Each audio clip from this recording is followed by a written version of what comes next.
I was never introduced to God as a kid. There was nobody who was kind to me as a kid. There was a lot of hopelessness, a lot of drugs, a lot of violence, a lot of just stealing and lying and cheating to get our means to survive. I had no stability, no structure growing up.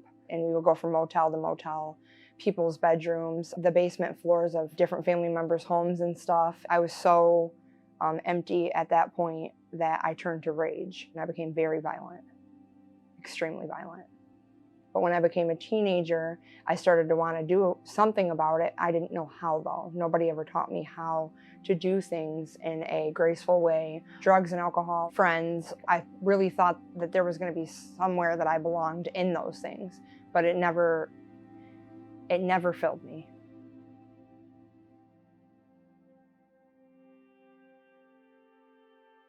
I have 2 kids who I love very much. They're like my whole world. You know, they're my motivation to want to be a better mom every day. But it wasn't always like that. At some point, right, I have my daughter. I become addicted to drugs. You know, they gave me the prescription for opiates. I become heavily addicted to pretty much anything.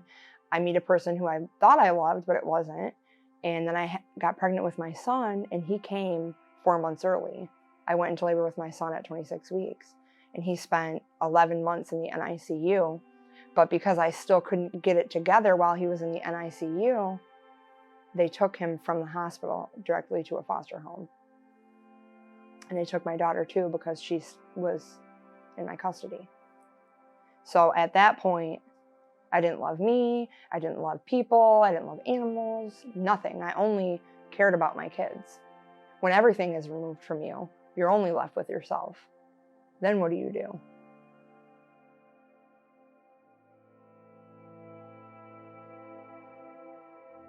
God brought me to a 12-step meeting. Immediately I fit in. Like there was a bunch of people who were just like me, but they were happy. They were hugging each other and they were hugging me. And so I just kept going. I'm like, I didn't understand why they cared about me. I had nothing to offer. I had no money. You know, I had lost everything.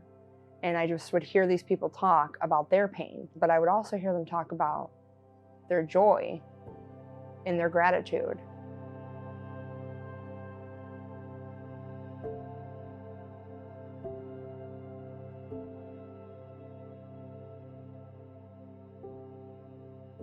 It was in July of 2022 on my daughter's birthday, and I realized that I needed to go into the hospital. So when my friend Amanda was driving me to the hospital, I was holding her hand, and she just kept saying, just directly out of the Bible, trust in the Lord with all your heart, lean not on your own understanding.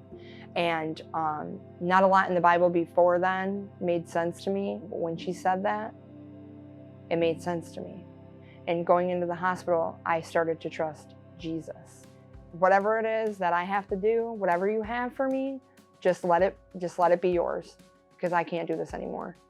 When I got out of the hospital, I knew that I was living for Christ now. I knew it in my heart that it was a decision that I was making to be that for my children, because that's what they really need.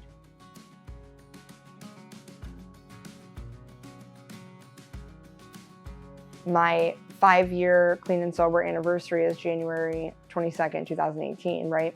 I'm listening to the pastor talk, and then they are advertising baptism. And then I started putting things together, and I'm like, wait a minute, it's my 5-year anniversary today, but it's also Heritage's anniversary of being open.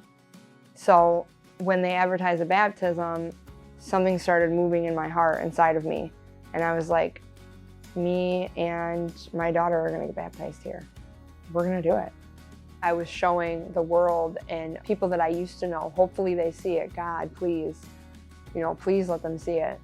That anybody can change, any of us. Anybody, we become new, not perfect, you know, but new, different, better. And we just get better the more into His Word that we get.